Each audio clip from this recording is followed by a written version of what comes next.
Yo les gars, j'espère que vous pétez la forme. Aujourd'hui on se retrouve pour une nouvelle vidéo et dans cette vidéo on va parler des 5 personnages âgés qui peuvent battre les Yonko. Bon, avant de commencer cette vidéo, je tenais à m'excuser, ça fait presque 2 semaines que j'ai pas fait de vidéo et je m'excuse pour ça. C'est juste que j'avais mon petit neveu qui est venu chez moi et qu'il faisait beaucoup de bruit, donc c'était impossible de faire une vidéo.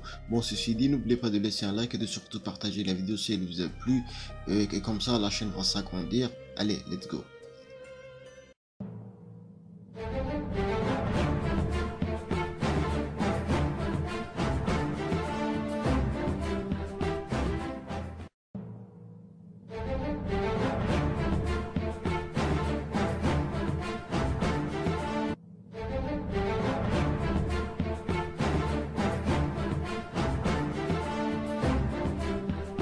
Je voulais aussi préciser que cette vidéo n'est pas un top, mais juste 5 personnages que j'ai choisis, qui ont tous une force à peu près égale. Donc ne devenez pas fou dans l'espace commentaire, ça serait débile. Bon, à la 5e place, Riley, qui était le bras droit de Gold Roger. Pas la peine de vraiment argumenter pour lui, c'est un personnage très puissant. Lors de la défaite des Megura à l'archipel de Sabaody, on a vu de quoi il était vraiment capable. Et on a vu que Kizaru avait du mal à battre ce dernier, alors que Riley est beaucoup plus vieux que lui. Et même avec ça, on a vu que pendant ce petit combat, que Riley était très puissant, et que c'est pas pour qu'il est surnommé le roi des ténèbres. À la 4e place, c'est le commandant Kong. Bon, même si c'est vrai qu'on n'a rien vu sur lui, que ce soit son pouvoir, sa personnalité, etc. Mais on sait une chose très importante à propos des grades de la marine. Plus tu deviens puissant, plus ton grade au sein de la marine sera très élevé. On a vu avec le cas de Helmeppo et de Kobe. Les deux personnages étaient très faibles et ils occupaient leur rang de matelot, mais après la rencontre avec Garp, ils se sont entraînés et sont devenus beaucoup plus puissants. Et donc je pense que c'est le cas avec Kong. Je pense qu'il est plus puissant que les amiraux et tout le reste des grades. Et vu que le grade de commandant est le plus gros grade qu'on peut atteindre, et donc pour moi je pense que Kong est plus fort que les amiraux. À la 3e place, c'est un personnage qui peut facilement devenir amiral, c'est notre très cher Monkey D. Garp.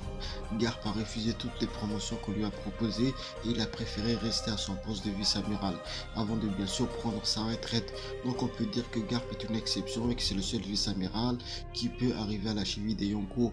Aucun autre vice-amiral a la même puissance qu'un Yonko, c'est logique. Garp est sûrement le marine qui a le plus d'expérience au niveau des combats, vu qu'il s'est battu dans le passé avec le roi des pirates Gold Roger et d'autres personnages puissants comme Shin Jiao et Shiki le Lion d'Or quand il était très puissant. Bref, Garp mérite sa place dans ce classement. À la 2e place, c'est Shiki le Lion d'Or.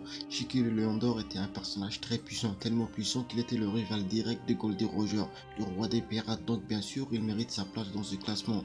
Shiki le Lion d'Or s'est battu avec des personnages comme Monkey D. Garp et Sengoku plutôt, au top de leur forme. Quand ils étaient au top de leur forme, il les a tenus tête, même si par la suite il s'est fait choper et il a fini en prison, mais même en prison il a réussi à s'échapper de cette même prison tout seul, alors que Apple Down est reconnu comme la prison la plus sécurisée dans One Piece. Mais même avec ça, il a réussi à s'échapper de la prison tout seul. Alors que, à titre de comparaison, Luffy a eu besoin de l'aide de 3 Shichibukai et l'aide de beaucoup d'autres détenus pour sortir de cette prison. Donc pour moi, il a toute sa place dans ce classement. À la première place, c'est l'ancien amiral en chef de la marine, Sengoku. Sengoku était et il est sûrement actuellement plus fort que les amiraux. Parce que rappelez-vous de ce que je vous ai dit, plus tu es puissant, plus tu es gradé. Donc à l'époque de Marineford, lorsqu'il était amiral en chef, il était plus fort que les amiraux et les vice-amiraux. Sauf pour Garp, parce que Garp et Sengoku ont sûrement la même puissance, vu qu'ils combattaient côte à côte à l'époque de Roger. Et donc oui, pour moi, Sengoku mérite largement d'être dans cette liste. Bon les gars, c'est la fin de cette vidéo, j'espère qu'elle vous a plu. Si la vidéo vous a plu, n'oubliez pas le petit pouce bleu de famille et de vous abonner à la chaîne si vous êtes nouveau. Moi je vous dis à la prochaine fois les Nakama, prenez soin de vous, n'oubliez pas de consommer One Piece avec modération. Allez, ciao.